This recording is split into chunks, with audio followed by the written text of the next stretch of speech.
This week, we begin Book 2 in the Book of Psalms, reading chapters 42 through 46.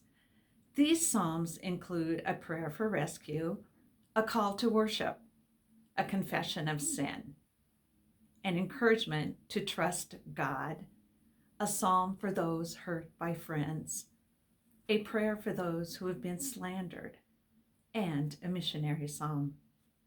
The Psalms from our reading this week were written by the sons of Korah. Korah was a Levite who led a rebellion against Moses. He was killed, but his descendants remained faithful to God and continued to serve God in his temple.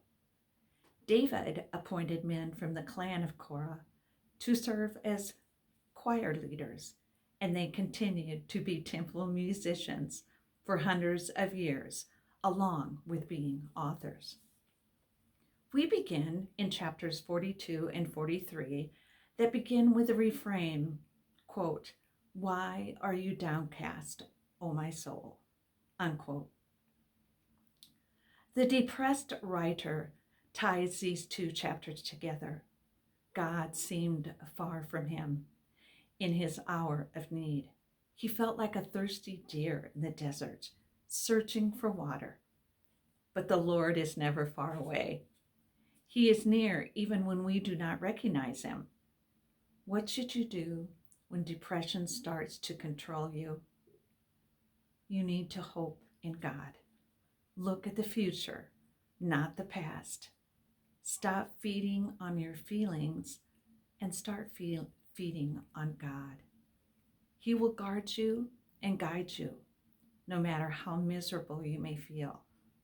Walk by faith, and he will see you through. In the 44th chapter, the nation was facing a crisis, and it seemed that God had forsaken his people and was helping the enemy. What do you do when it looks like God is on the side of the enemy? Well, you need to remember what God has done and how he has already cared for you. You remain faithful to him, come what may, even though you do not fully understand. The next psalm relates to the Messiah, so it is called a messianic psalm. It shows us Christ as the royal bridegroom. In the first two verses, it describes the beauty of his character, his words, and his works that make us love him. Verses 3 through 5 share his battles as a warrior, defeating Satan.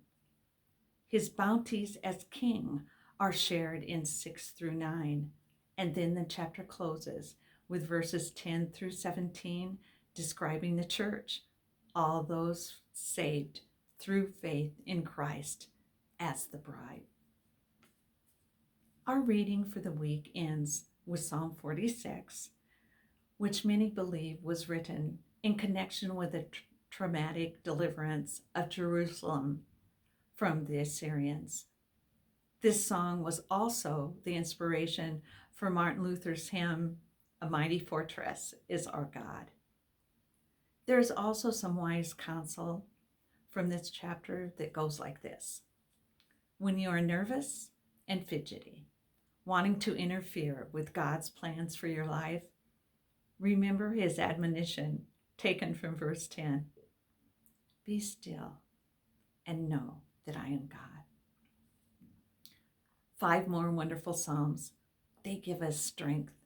So glad you're reading along with us, because Biblical Shakers makes reading the Bible way more enjoyable for you. And I pray the Lord will put a hunger on your heart.